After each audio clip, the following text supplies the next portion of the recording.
Hoje nós vamos falar sobre o livro de Hebreus, no capítulo 9, do versículo 15 ao 22. Nós vamos estar falando sobre os benefícios do sacrifício de Cristo.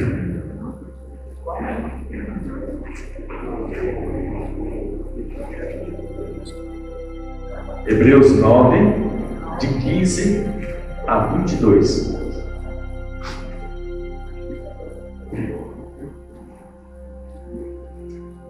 Diz assim a palavra do Senhor: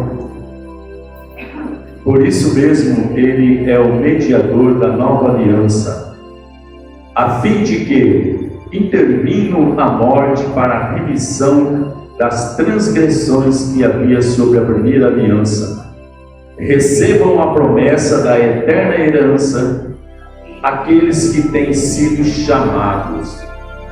Porque onde há testamento é necessário que intervenha a morte do testador, pois o testamento só é confirmado no caso de mortos, visto que de maneira nenhuma tem força a lei enquanto vive o testador. Pelo que nem a primeira aliança foi sancionada nem sem sangue, porque havendo Moisés proclamado todos os mandamentos segundo a lei a todo o povo, tomou o sangue de bezerros e bodes com água e lã, tinta de escarlate e sopo, e aspergiu não só o próprio livro, como também sobre todo o povo, dizendo: este é o sangue da aliança, a qual Deus prescreveu para vós outros. Igualmente também aspergiu com sangue o tabernáculo e todos os utensílios do serviço sagrado. Com efeito, quase todas as coisas, segundo a lei, se purificam com sangue, e sem derramamento de sangue não há remissão.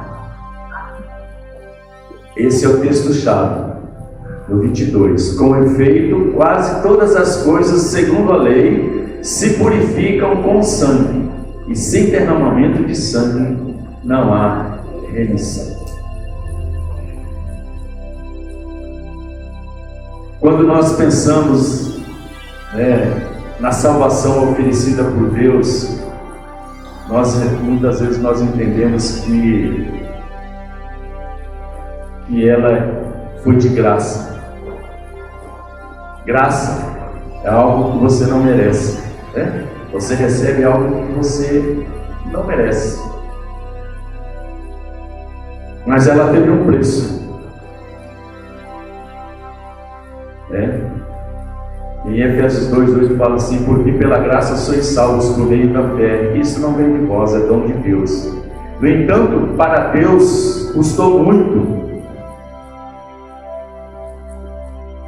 essa graça que nos é dada gratuitamente, que nós nos favorecemos dela, que nós nos beneficiamos dela, que nós somos salvos por ela, que nos livrou, que nos comprou, que nos tirou das trevas, que nos trouxe para a sua maravilhosa luz, que nos tirou das garras do inimigo e nos trouxe para o seio do amor de Deus. Por caro, às vezes nós não temos noção do preço pago na cruz do Calvário pelas nossas vidas. O preço que custou o sangue da cruz para nos livrar, para nos remir, né? O preço pago pelo Pai foi o sangue de seu Filho Jesus vertido na cruz, que nas palavras do apóstolo Pedro é mais precioso do que ouro e prata, visto que é o Cordeiro sem mácula. 1 Pedro 1, 18, 19, não precisa abrir. Sabendo que não foi com coisas corruptíveis, como prata ou ouro, que fostes resgatados da vossa vã maneira de viver, que por tradição recebeste dos vossos pais, mas com o precioso sangue de Cristo, como de um cordeiro imaculado e incontaminável. Por esta razão nós devemos ser gratos eternamente ao Senhor. Não há bênção maior a receber. Às vezes muitas pessoas vão à igreja para receber bênção. Bem, você vai receber a sua bênção hoje. Deus está me revelando que uma bênção para você. A maior bênção que nós tínhamos que receber, nós já recebemos. Amém? Amém. Não há outra bênção que possa cobrir esta bênção. Não é coisa monetária, não é coisa financeira, não é bens, não é posição, não é nada disso. Muitas as pessoas torcem o Evangelho de Cristo, tentam agradar as pessoas com coisas, porque o nosso coração, nós almejamos sempre, está no nosso coração de almejar sempre algo melhor. É isso ou não? Nós queremos sempre o melhor. E quando Deus manda luta, aí você despenca. Nós vemos na vida de muitos homens de Deus que o Senhor permitiu lutas, tribulações para tratar com o seu ego, com a sua vida, para que ele pudesse reconhecer verdadeiramente quem era o Deus dele. Então, quando vier luta para a sua vida, amados, agradeça ao Senhor, peça para Ele mostrar para você o que você precisa aprender do Senhor, e Ele vai mostrar. Luta é para trabalhar conosco, trabalhar no nosso eu, a nossa vida, porque muitas vezes nós somos muito arrogantes, soberbos, presunçosos. Isso é fruto da carne, que às vezes, sem querer, nós nos deixamos ser levados por ela. Amém? Então, Jesus é o Cordeiro de Deus que tira todo o pecado do mundo. Como é Jesus? Ele é visto no céu. Como que Jesus é visto no céu? Em Apocalipse 5 fala, depois você lê lá. Ele é visto como um cordeiro que foi morto, mas ele se encontra vivo. Ele está vivo. Ele reina. Ele está sentado à direita de Deus Pai. Ele reina sobre tudo e sobre todos. Ele reina. Ele é um cordeiro que foi morto, mas ele ressuscitou. Se não houvesse a ressurreição de Cristo, não tinha fundamento nenhum a cruz do Calvário. Não tinha fundamento nenhum a obra da cruz. Não tinha, porque Ele não ressuscitou. Nem na eternidade nós esqueceremos o que Jesus fez por nós na cruz do Calvário. Esta é a razão pela qual nós nos uniremos a todos os cristãos e aos anjos para cantar ao nosso Deus que se assenta no trono e ao Cordeiro pertence a salvação. Tem um cântico, vocês sabem cantar esse cântico? Não? Ao nosso Deus que se assenta no trono e ao Cordeiro pertence a salvação.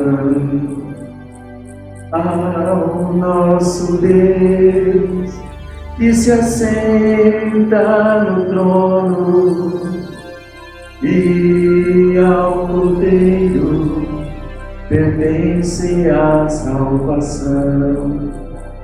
Aí, esse cântico é lindo, é bíblico. Ele está firmado em Apocalipse 7:10. Se vocês quiserem aprender ou ouvir, vocês procurem pela internet o Asaf que canta, tá? É o Asaf que canta. É um cântico bem antigo, acho que nós cantávamos lá na Riquet, quando há muito tempo. Eu não lembro o restante da melodia, mas eu lembrei. Bom, em Hebreus 9:14 resume para nós a tamanha obra que houve na cruz do Calvário. Muito mais o sangue de Cristo, que pelo Espírito Eterno a si mesmo se ofereceu sem mácula a Deus, purificará a nossa consciência da obra morta, de obras mortas, para servirmos ao Deus vivo. E a partir do versículo 15 ali, de Hebreus 9, no 15, ele fala, ensina sobre a obra vicária e completa e eficaz de Cristo na cruz, a respeito da nova aliança que ele fez, uma aliança de sangue. Uma aliança de sangue. Primeiramente, essa aliança de sangue, ela nos tornou, fez conosco uma aliança eterna com Deus. O sangue de Cristo nos incluiu nessa aliança eterna para com Deus. Nós vamos entender isso. No Antigo Testamento, temos algumas alianças entre os homens e Deus.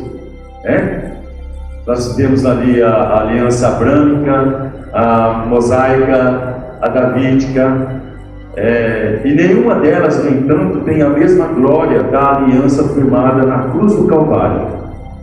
Ela é infinitamente superior a todas já firmadas. Quando Jesus foi na última ceia com os seus discípulos, ele mostrou o cálice de vinho e falou assim, que esse é o cálice da nova aliança.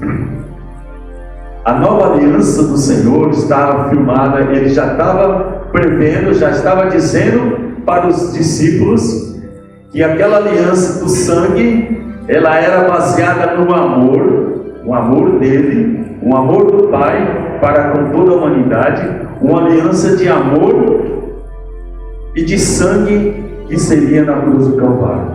E essa aliança seria eterna. Antigamente, a aliança, o sacrifício feito nos tabernáculos pela lei de Moisés, pela lei que Deus estabeleceu, que tinha que levar o animal e sacrificar, eles eram temporários, não tinha efeito. Você pecava hoje, você ia lá e sacrificava. Amanhã você, pelo seu pecado, você tinha que sacrificar novamente. E o sacrifício do Cordeiro Imaculado de nosso Senhor Jesus Cristo na cruz, ela é eterna. Você não precisa fazer mais o sacrifício já foi feito. Aquilo que nós falamos, a nossa maior bênção, já foi feito. O cálice da morte sacrificial não poderia ter sido bebido por uma outra pessoa, a não ser por Cristo. Ele é o único mediador entre Deus e os homens. Em 1 Timóteo 2,5. De fato, Deus estava em Cristo reconciliando consigo o mundo. Jesus celebrou com os discípulos a nova aliança quando ministrou a ceia, como eu disse.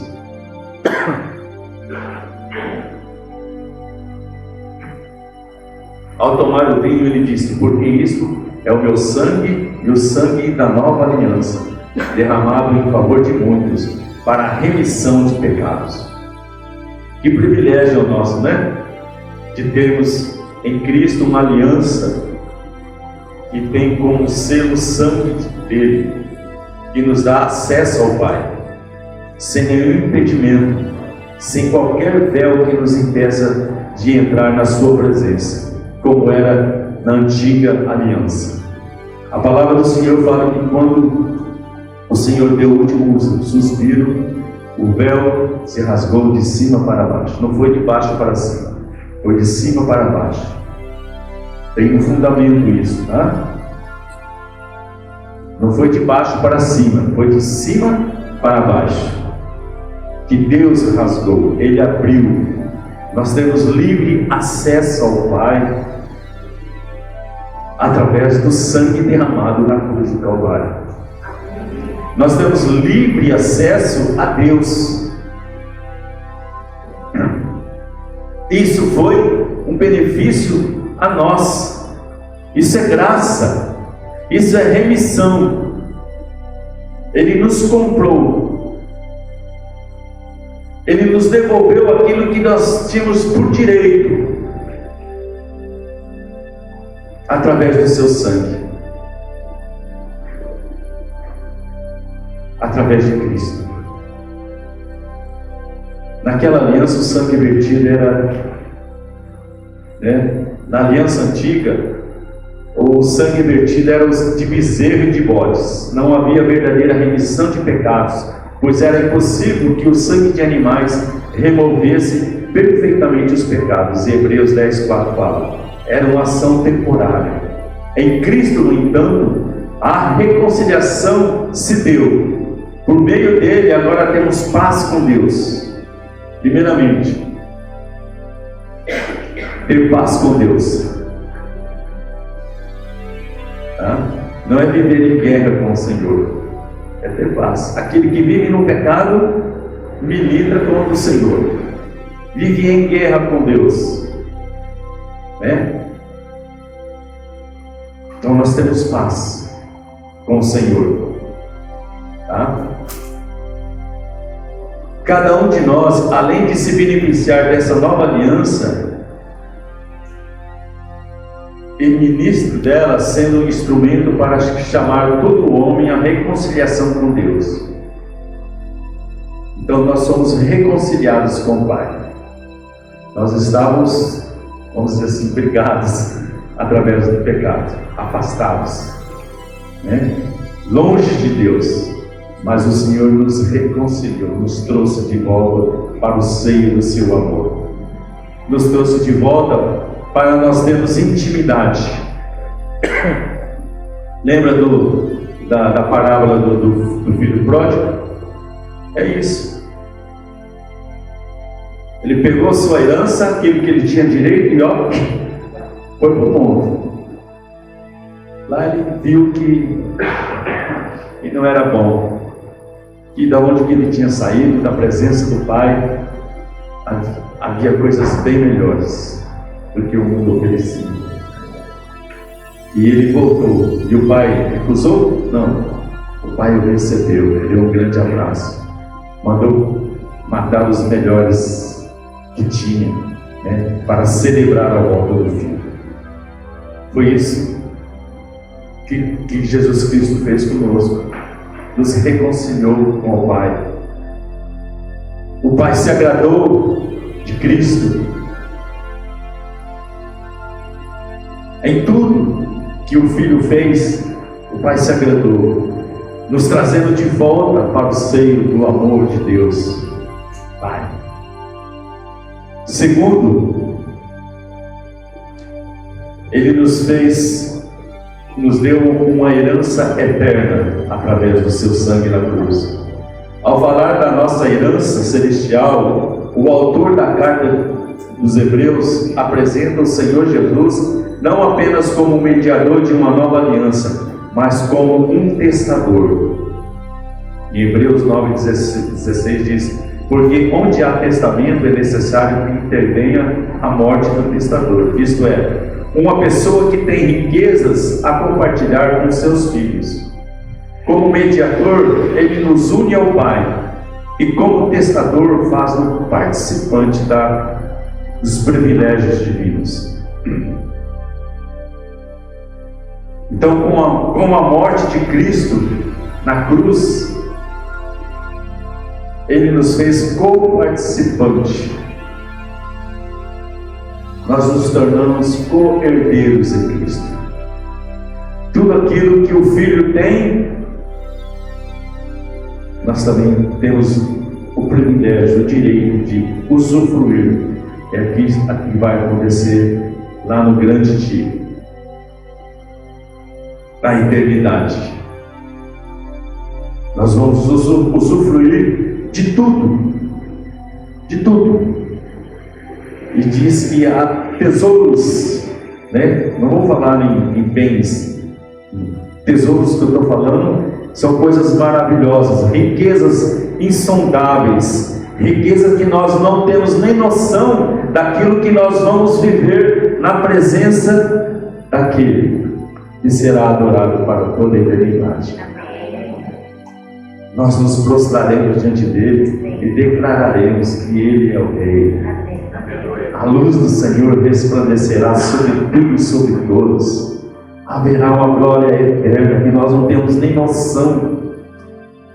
Na nossa cabeça finita, não tem noção das coisas que nós viveremos por causa dessa obra que o Senhor fez na cruz do Calvário. Nós nos tornamos co-herdeiros, participantes de uma vida que nós não tínhamos direito, mas Ele nos deu. Morreu o testador. Quem que era o testador? Cristo. Ele que tinha, ele não era o filho, ele tinha tudo.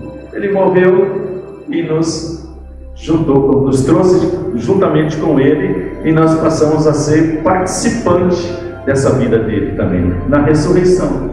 Ele ressuscitou, ressuscitamos juntamente com ele, nos tornamos co-herdeiros em Cristo. Temos o mesmo privilégio, o mesmo né?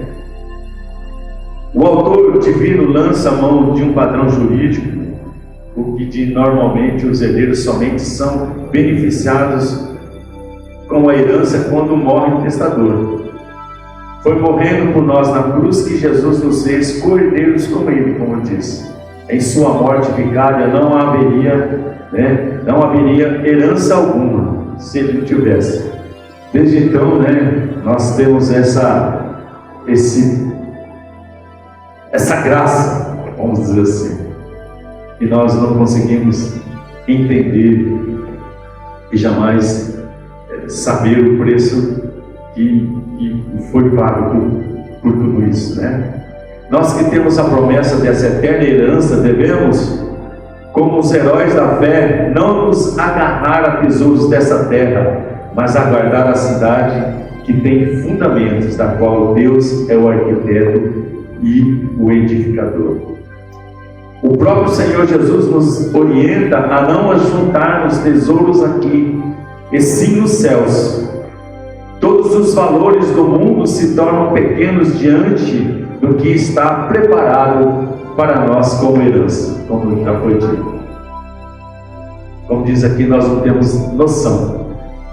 Muitas pessoas querem se firmar, ter coisas aqui nessa terra, mas nessa terra nós não vamos levar nada. Vamos morrer, vai ficar. Vai criar contenda, briga, divisão, partidarismo, briga entre irmãos, briga entre família, um monte de coisa. O tesouro lá no céu já está preparado. Lá não vai ter briga, já está determinado. A leitura dos 2 últimos capítulos da Bíblia, em Apocalipse 21, 22, depois você lê na sua casa, nos dá uma ideia do que nos espera. Os que são chamados, segundo Hebreus 9,15, recebam a promessa da eterna herança, aqueles que têm sido chamados. Recebem um novo corpo glorificado, e a coroa da glória, que jamais se desvencerá. Então, é isso que tem preparado para aqueles que o Senhor ama, né? E terceiro, o sangue da cruz, ela nos traz a remissão dos nossos pecados. Esse uso da palavra remissão traz o sentido de livramento, tá? A palavra remissão, ela tem o sentido de livramento. A remissão se dá quando uma dívida nossa é paga por outra pessoa, aquilo que Jesus fez na cruz. Ele nos livrou, Ele pagou, a dívida era nossa, Ele pagou e nos livrou da morte e do inferno. Quem deveria estar pendurado lá era nós, mas Ele tomou o nosso lugar. Isso é remissão. Ele comprou, Ele trouxe o sentido de livramento, Ele pagou a dívida. No Antigo Testamento, a remissão era usada para se devolver aos pobres os bens que tinham sido penhorados. De outra forma, jamais poderiam obter de volta o que haviam entregado ao credor. Então, se você era pobre naquela época, você fazia uma dívida, aquele comerciante ou aquele homem tomava todos os seus bens, e enquanto você não pagasse, ele não devolveria os bens. E se morresse, os bens eram dele. Perdeu. Só para a gente ter noção aquilo que Jesus Cristo fez na cruz do Calvário. Nós tínhamos uma dívida para com Deus. Nós éramos devedores. Uma dívida impagável. Jamais nós conseguiríamos pagar essa dívida. Como era feito o sacrifício lá, era simbolicamente. Era simbolicamente. Mas não quitava a dívida. Dava uma noção daquilo que Cristo iria fazer na cruz do Calvário, verdadeiramente. A lei antiga é tudo simbolismo e levando para Cristo na cruz. Por isso que Jesus fala que uma nova lei os dou. Ele aboliu a lei antiga, não precisa mais de sacrifício, não precisa mais de nada. Ele já fez o sacrifício. Assim também, por mais que nós nos esforcemos e nos tornemos justos diante de Deus, o melhor de nós é imundo diante de Deus. Isaías 64:6 diz: o nosso resgate se deu porque Jesus derramou o seu precioso sangue. Em 1 Pedro 19 diz: visto que sem derramamento de sangue não há remissão de pecados. Deus é santo e o homem é pecador. Somente o sangue de Cristo poderia nos remir de tamanha transgressão. A palavra transgressão significa violação, desrespeito às leis, desobediência. É isso que nós vivíamos antes da cruz, antes de o Senhor morrer, derramar o seu sangue. Nós éramos transgressores da lei. Nós vivíamos contrário à lei do Senhor, aquilo que Ele determinava. Se você ler o Antigo Testamento, você vai ver muitos povos. E às vezes até a própria nação de Israel foi assolada pelo Senhor por desrespeitar, por transgredir as leis que Deus determinava para a nação. Ele falava para a nação não se misturar com os impuros, os idólatras, e o povo ia lá, casava com os idólatras, os impuros, traziam a sua a idolatria para o povo dentro da nação de Israel, contaminando todo o povo. E isso era abominável para o Senhor. Diante do Senhor era abominável. Nós, como cristãos, transgredimos a lei do Senhor, os mandamentos do Senhor, quando ele fala assim: sede santos, porque eu sou santo. Quando nós nos transgredimos essa ordem e nós vivemos no pecado, alicerçado no pecado deste mundo, interessado nas coisas deste mundo, nós estamos transgredindo o mandamento do Senhor, a lei do Senhor. E isso para o Senhor é abominável. Como disse ontem, obedecer é melhor do que sacrificar. Como foi dito ontem, que às vezes nós nos revestimos dentro da igreja uma santidade aparente, mas o coração está longe. Dentro da igreja, santo. Em casa, no trabalho, fora, é uma pessoa vil, longe de Deus. Os pensamentos, as palavras, as ações, principalmente com palavras, tá? As ações, a maneira de tratar, o respeito, submissão no trabalho, estar submissos às autoridades, tudo isso. E às vezes nós vivemos desagradando ao Senhor. Somente o sangue de Cristo poderia nos remir de toda transgressão, de forma que não há um justo sequer. Todos nós somos pecadores. Romanos 3, 10, 11 diz: não há um justo nenhum sequer, não há quem entenda, não há quem busque a Deus. Isso quem diz é a palavra.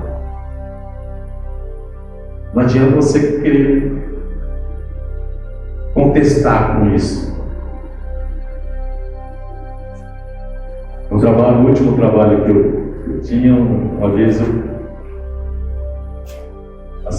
gente criou um atrito a respeito disso, porque a pessoa começava a falar e sobre o homossexualismo, que isso não era pecado, aí eu joguei uns textos, isso aí foi escrito por lá, isso aí não tem valor nenhum. A pessoa tem que ser feliz, a pessoa tem que viver aquilo que ele quer ver, ser aquilo que ele quer ser. Que vale é o amor. Oh, que amor! Quando temos a Jesus como nosso Senhor e Salvador, todo o nosso pecado, toda a nossa transgressão é perdoada, tudo se faz novo. Nele somos justificados perante Deus. Quando uma pessoa recebe a Cristo como Senhor e Salvador, recebe como benefício a justificação. Satanás insiste em acusar os servos de Deus, mas nenhuma acusação há para os eleitos de Deus, em Romanos 8:33. Justificados, isto é, considerados justos perante o sangue de Cristo. No nosso andar diário, o sangue de Jesus também nos purifica de todo o pecado. Nesse caso, se faz necessário arrependimento profundo, confissão sincera e abandono da prática do pecado. Isso é muito importante. Em 1 João 9 e Provérbios 28, 13 diz isso. É necessário arrependimento profundo, uma confissão sincera e o abandono da prática do pecado. Jesus nos livrou do pecado, nos reconciliou com o Pai, sim. Isso não quer dizer que nós não vamos pecar, porque Porque ele fala: se caso você pecar, saiba que tem um advogado lá que intercede por nós, Jesus Cristo. E o Espírito Santo nos convence do pecado, daquilo que é pecado. Se você anda pecando e você não tem noção de que é pecado, uma coisa eu vou dizer aqui: você não está vivendo em espírito. O Espírito Santo não habita em você, porque ele convence. Quando você erra, você pisei na bola. Senhor, perdoa, se arrepende e não faz mais. A palavra do Senhor fala para não praticar novamente.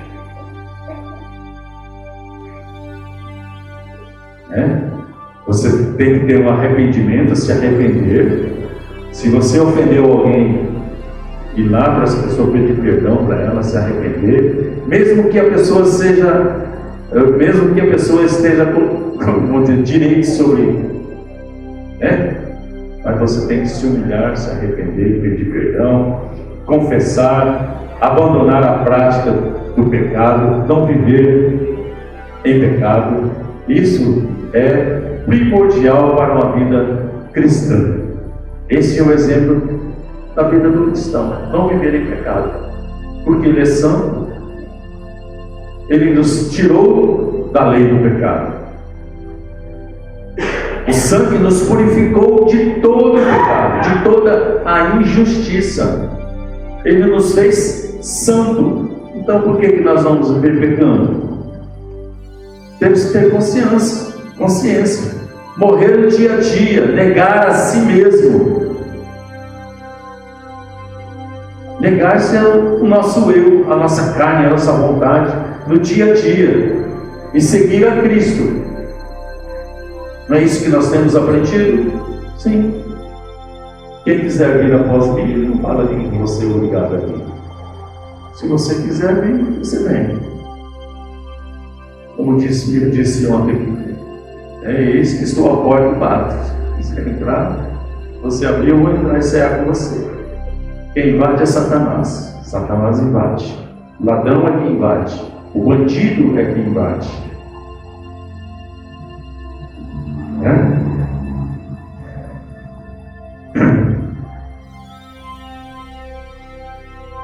Somente na eternidade nós estaremos livres da presença do pecado. Em Apocalipse 21, 27 diz. Enquanto isso, buscamos viver em santificação, glorificando a Deus com a nossa vida, com o nosso serviço ao reino do Senhor. Continuamos sendo pecadores, no entanto, não devemos viver na prática do pecado.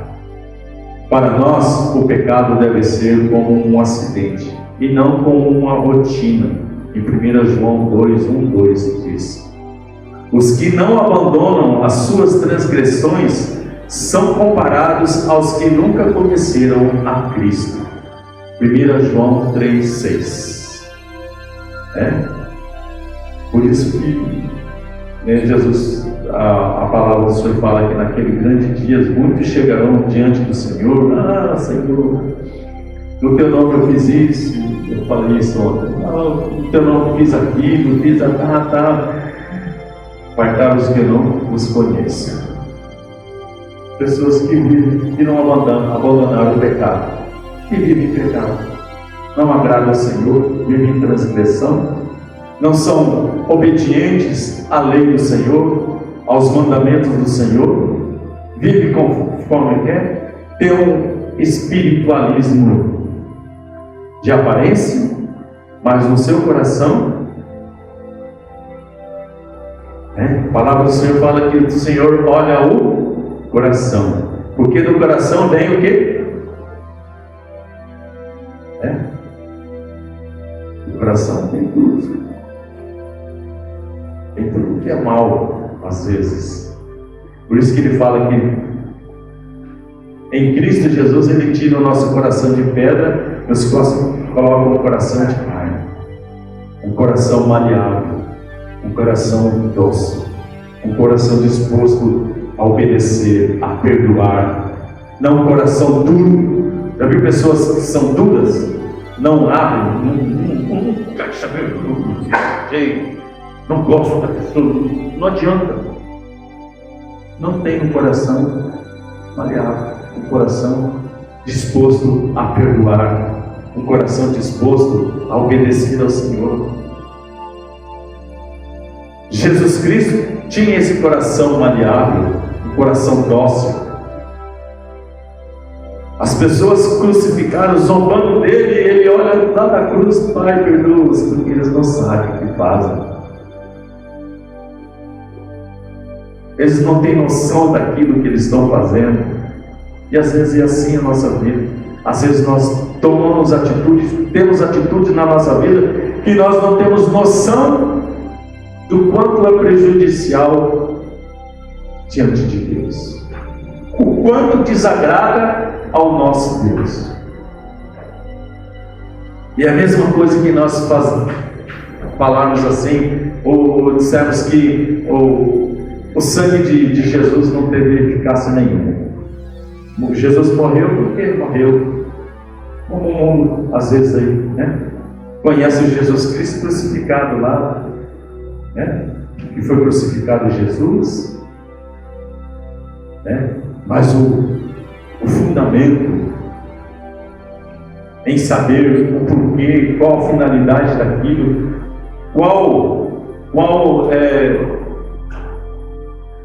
o que isso reflete na sua vida, não sabe.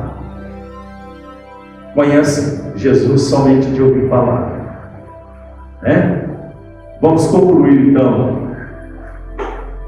Se nós vivêssemos no período do Antigo Testamento, em vez de levarmos ao santuário a Bíblia, levaríamos um animal para que, após ser sacrificado, propiciasse o perdão dos nossos pecados. Né? Se nós vivêssemos como o tempo do Antigo Testamento, em vez de nós levarmos a Bíblia hoje, que é nosso parâmetro, é a palavra do Senhor que nos dá direção, que nos ensina, que nos exorta, né? Era fácil, era só levar um animal e ser sacrificado. Assim era no passado.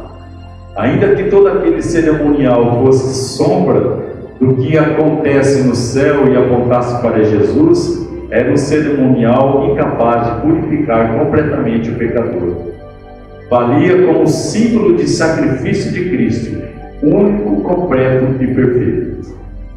Toda a riqueza espiritual, como uma nova aliança com Deus, uma herança eterna e os perdões dos pecados, nos são possíveis pela graça mediante a fé em Cristo Jesus, através do seu sangue derramado na cruz.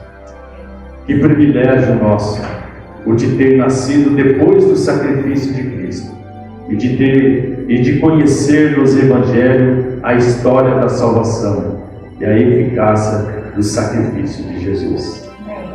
Esse é um privilégio para nós, não é? Porque muitas pessoas morreram, né? Primeiramente sem conhecer a Cristo, né? E nós temos esse privilégio de ter a Bíblia para nos ensinar, para nos instruir. Isso é um privilégio. Ainda que Deus não responda mais a nenhuma das minhas orações, eu o louvaria a vida inteira por aquilo que Ele fez por mim na cruz do Calvário. Nabucodonosor disse isso. Vou repetir. Ainda que Deus não respondesse mais as minhas orações, eu o louvaria a vida inteira por aquilo que Ele fez por mim na cruz do Calvário. Temos que ser gratos eternamente ao Senhor e louvar todo dia, dar graças ao Senhor pelo seu sangue derramado, por nos ter comprado, por fazermos parte da família de Cristo, né? A igreja é o povo de Cristo, escolhido por Ele, chamado por Ele. Nós fazemos parte desse corpo. somos membros desse corpo de Cristo. Pertencemos ao reino eterno, para a glória de Deus. Então, temos que continuar olhando para Ele, o autor e consumador da nossa fé, Jesus Cristo, que se jogou na cruz, que derramou o seu sangue para nos justificar, para nos remir de todo o pecado, para nos trazer de volta para o seio do amor do Pai e nos tornarmos co-herdeiros juntamente com Ele. Amém? Louvado seja.